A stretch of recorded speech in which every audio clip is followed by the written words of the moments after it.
Hey everyone, watch how I go from this to this. Make sure you like, comment, and subscribe. Keep watching. And yes, this is a U-part wig. Keep watching.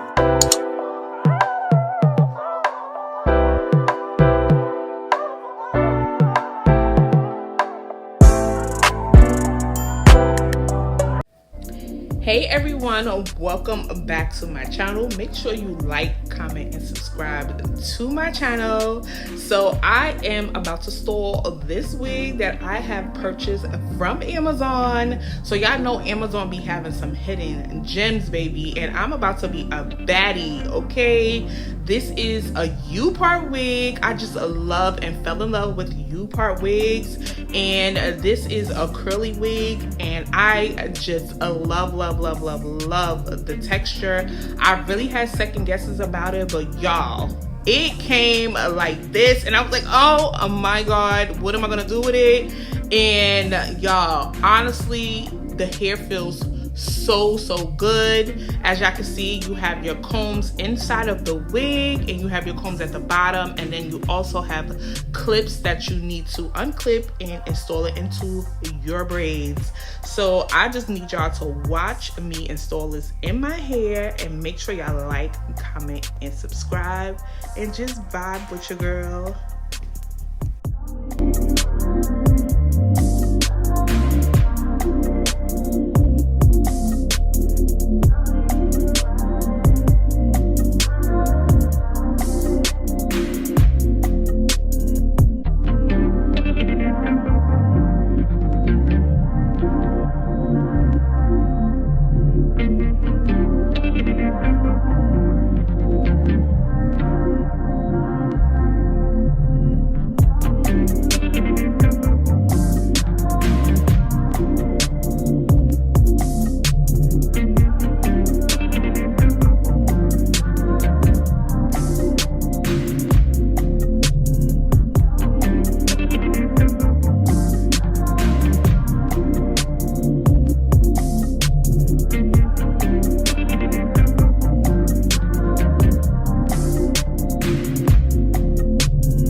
am all done. This is how it came out. Make sure y'all like, comment, and subscribe, and make sure y'all go get this wig off of Amazon. See you next time.